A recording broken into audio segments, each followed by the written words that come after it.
Hey everybody, welcome back to another episode of Just for Fun Gaming. My name is Azzy, that's my boy Roy, and today we are talking about Marvel's What If, Episode 2. What if T'Challa became StarLord? So, same day, different video. Welcome back.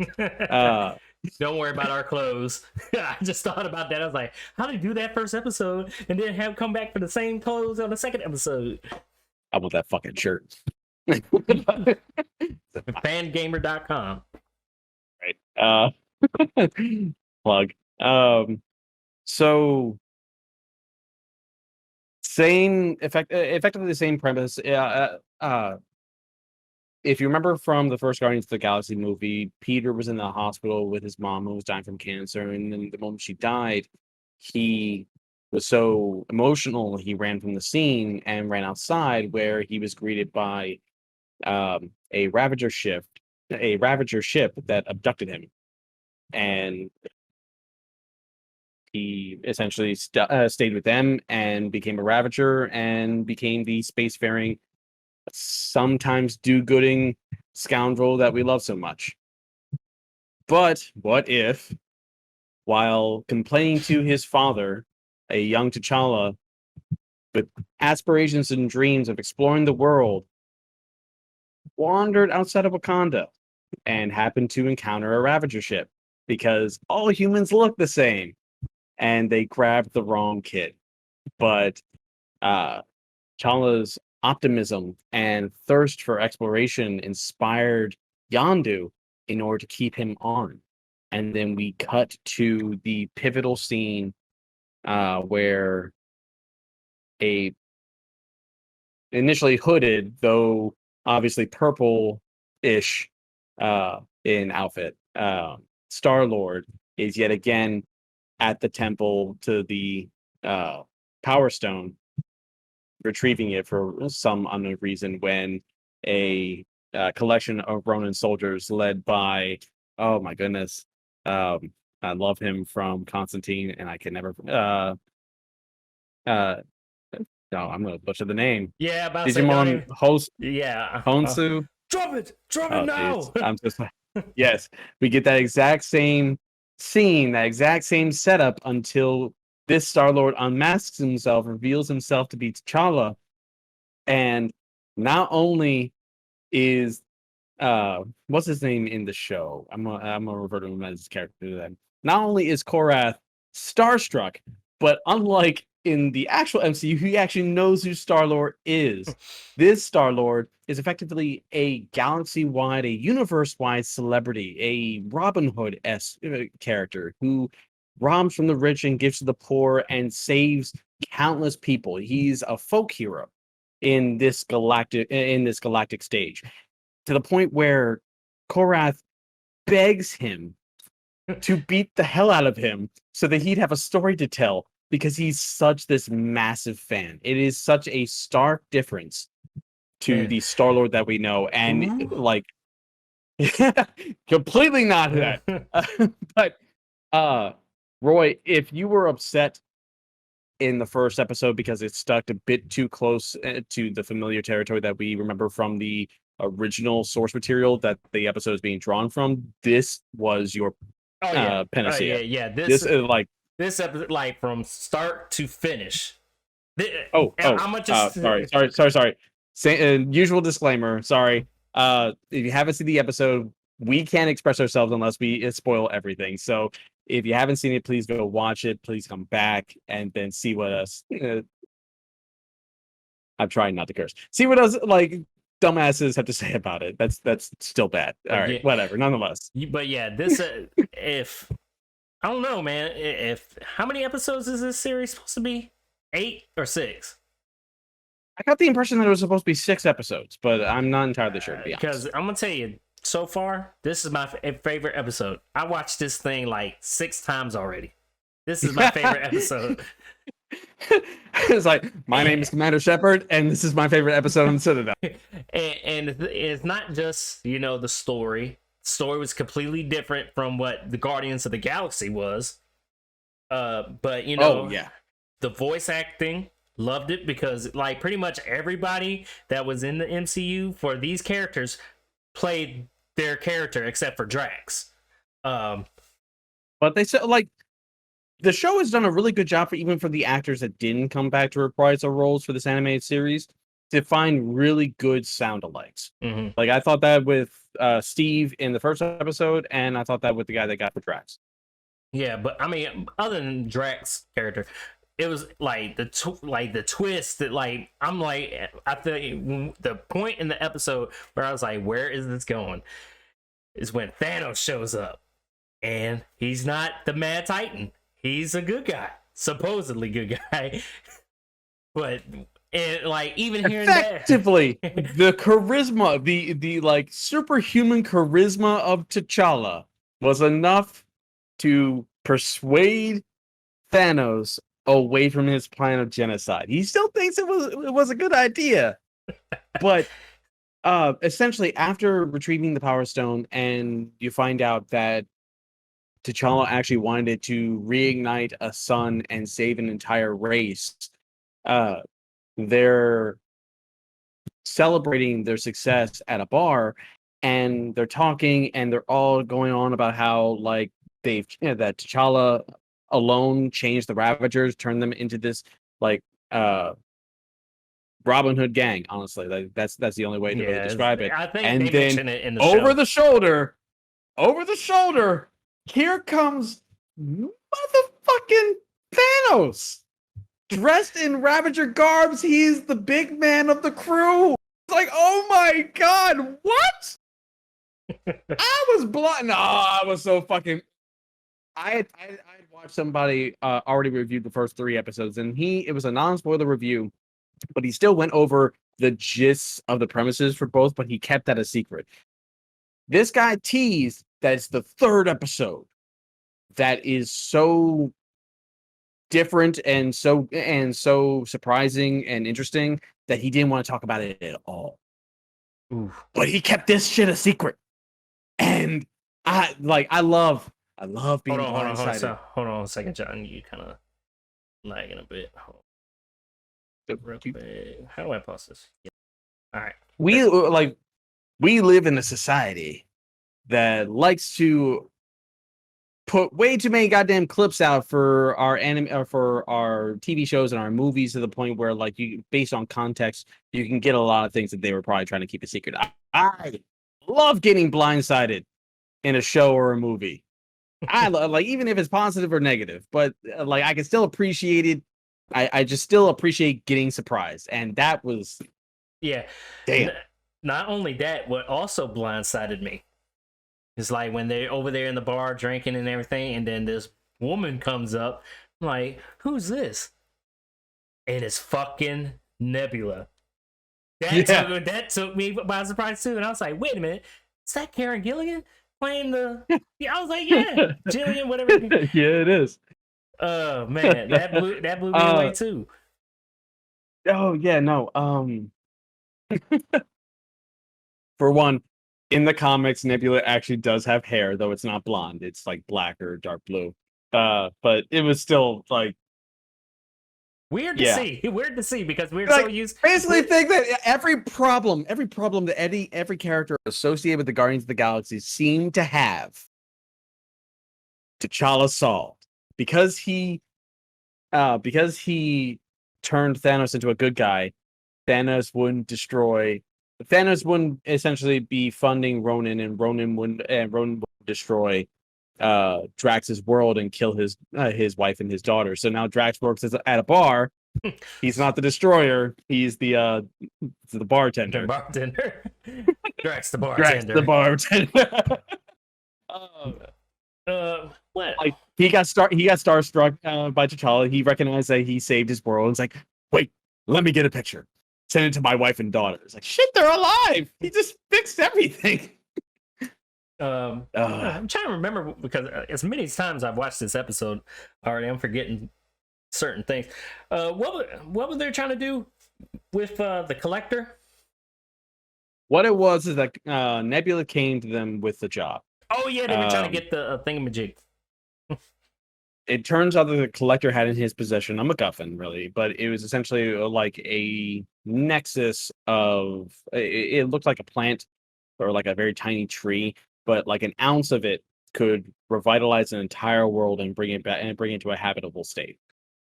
So um, they thought of all the worlds that they could Okay, yeah, create okay. to help people, which would again also work towards helping Thanos with his fear about a lack of resources.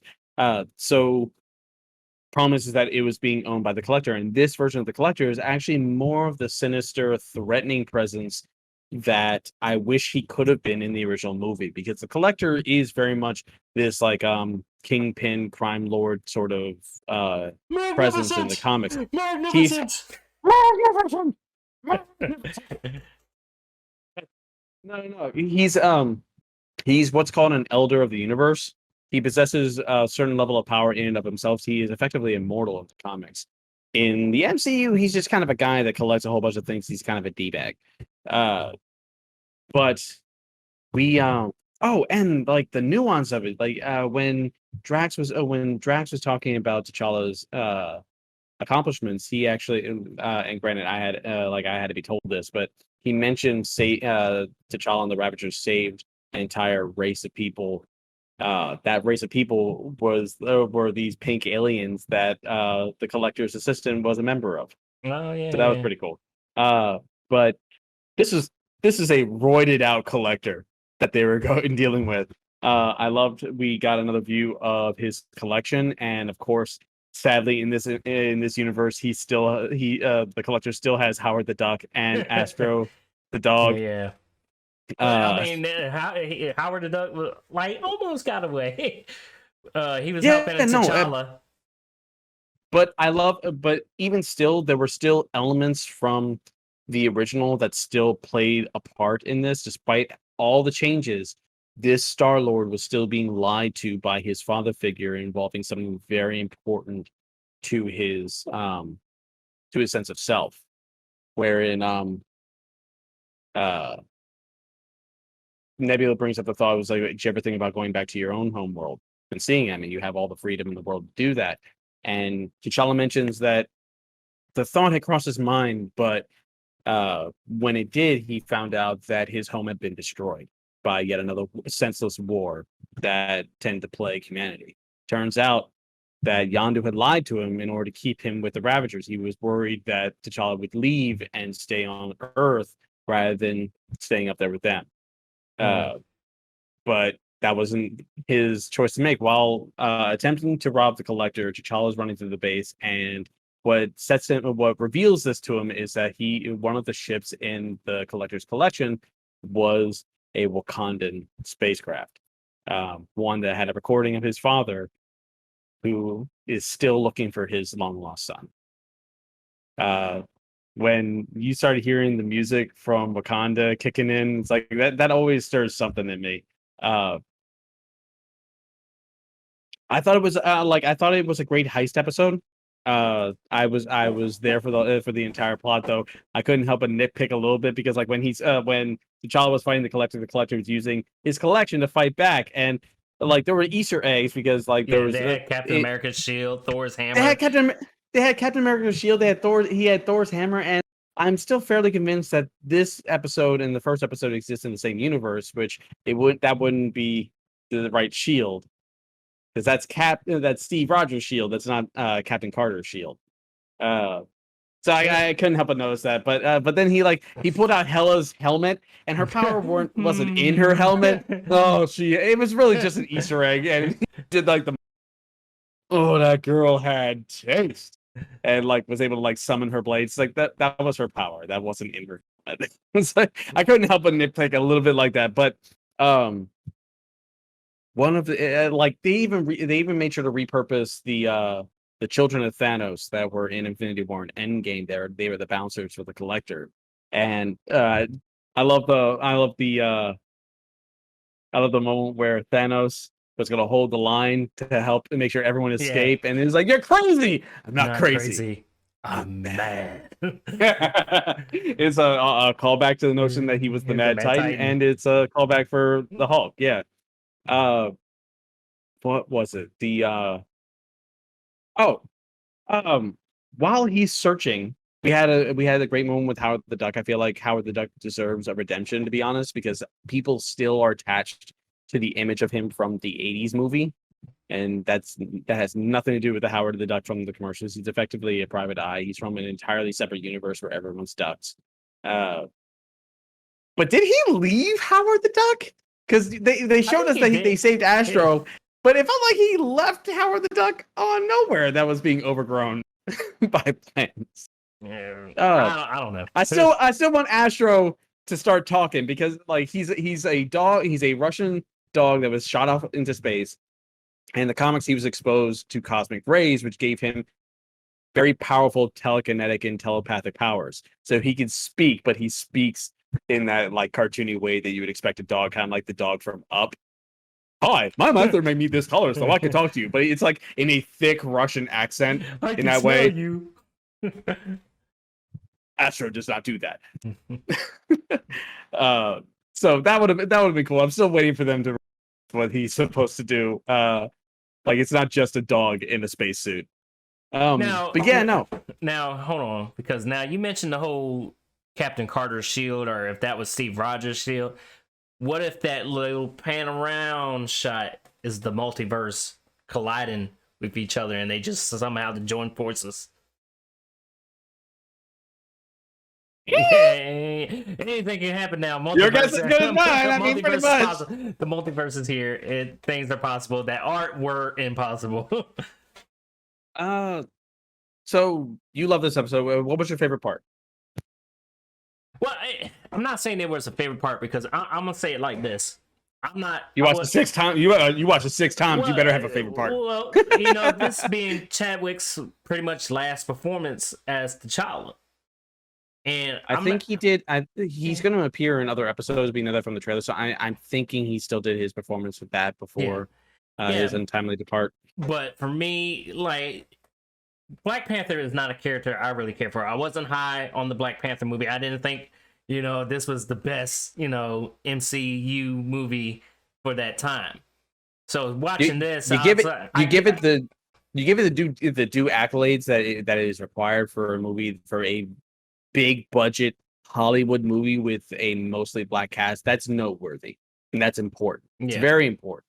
It doesn't mean it was the best MCU movie. Those are two different things. Yeah, so, but I appreciate Black Panther, even though he wasn't Black Panther in this, he was StarLord. I appreciate it more than I did before. I was like, Black Panther was an alright movie, but this one got me. I liked all the twists, everything. Like, this was blindsided throughout the whole episode. Didn't know what was going to happen. Like the whole collector pulling out the weapons and stuff. I loved how even though he was still he was really upset with Yondu, they're still a family, and they were able to put that aside in order to handle the situation in front of them. But like T'Challa isn't irrational. If he was, then he wouldn't be as charismatic as he is. So when they're like sticky glue, it's like, who's gonna be the glue? You lied to me. He's like, fine. Was that the other one? Was like when he was turning like the jets on his legs. I thought he was gonna be doing like some jet kicks. I mean, he kneed him in the face, so that works. But I was like, oh, I thought he was gonna do some jet kicks. Think like Reinhardt. Think like Reinhardt's like thruster hammer. Yes. Catchphrase. But no, I think the biggest thing for me, though, honestly, the biggest thing for me in this entire episode is that they didn't forget. They didn't forget about what this would mean, and by the end of the episode, we get a view of the Dairy Queen, the very same Dairy Queen that Peter Quill's mom and Ego went to when they were dating. Now, because he was never picked up by Yondu, Peter grew up and had been working at that Dairy Queen, and who happens to walk in but dear old dad, out to find and I love how Jeffrey Yondu's comes over. It's like this might mean the end of the universe, but who knows? We'll find out. He's like, I need to know right now. I don't know. You might have the whole Avengers trying to fight Ego. You never know. But Possibly. which I'm surprised Kurt Russell came back to do that voice too. Yeah, but see, I think a lot of these actors, it's not just a thing of like, oh well, they just want a paycheck. I think a lot of these actors actually really love the kind of reception they get for their roles and the performances. Haley Atwell loves playing as Peggy Carter, and I get that from every single one of her performances. That's great. I mean, I love it. Um, I love it when a performance that I've fallen for, that's very very near and dear to my heart, is also being performed by somebody who cares that much about it as well. Mm-hmm. But overall, 10 out of 10. 10 out of 10. Oh yeah, 10. 10. I can't think of a negative. I can't. And it's funny, it's like I was sitting back there and it's like everything is going so well. It's like this is such a happy story because of T'Challa, that it was like the cynical part of my brain wanted to sit back there and it was like, well, they're not going to do an episode. The last episode involving Chadwick Boseman with like anything really particularly negative happening is like, this is just but it's like, fuck it. It's just a happy story. We need fucking happy stories some fucking time.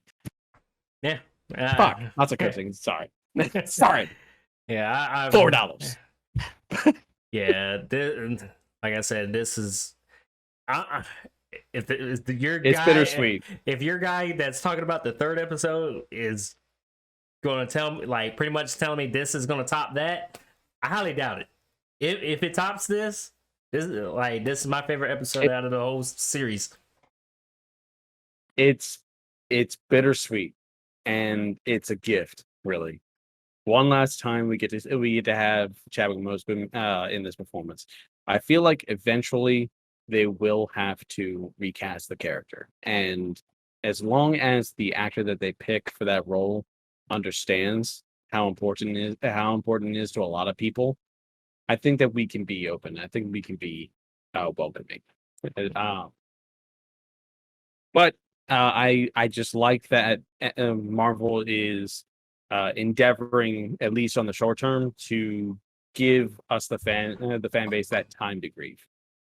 But nonetheless, getting away from that for a second, I wanted to focus a little bit on what we could potentially be getting in the future. Because if you go to the page on Disney Plus for What If, we get a little bit of a preview in the picture as to what's to come. Like, for instance, All right, go. Like, for instance, we have a version of Gamora decked out like her daddy, wielding his double-bladed sword. This seems to be a version of Gamora that it's essentially the version that Thanos wanted of Gamora, but didn't get in the main MCU. And then we have a version of Vision, but this seems to be the actualized version of Vision that Ultron was going for in the first place. This is the perfected Ultron body that he created Vision in the first place for. And if I'm not mistaken, he's decked out with the Infinity Stones. Like, what? Like, what does this mean? It's funny. It's like the second Avengers movie is called Age of Ultron, which is the title of a miniseries set in an alternate universe where Ultron takes over the world. But we didn't actually really get that, even a close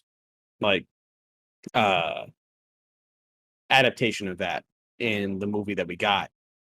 This whatever episode involves this version of Ultron, i.e. /Vision, that could actually be more closely like an Age of Ultron, where the surviving heroes, because he kills many of them, are trying to defeat a totalitarian regime of synthesoids. But who knows? I mean, like, we still, like, what we as far as we know right now, there's still an episode with Doctor Strange, there's still an episode with Killmonger and Tony Stark. That one I'm not looking forward to, because Tony Stark's voice, nah. No. He's also Robert Downey Jr. sadly did not come back for his role. I wish he did. I really wish he did. But I mean, he's done enough for us. Yep. Him and Chris deserve a break. Damn it. I guess I forgive him. But anyway, what did you think about the episode? Go ahead and drop a comment down below. Hit the like button, subscribe, hit the bell notifications to know when we're going to be busting out some more videos. I would like to talk about the Eternals trailer at some point. But till then, we will see y'all next time. Peace. Deuces. Not crazy. Mad.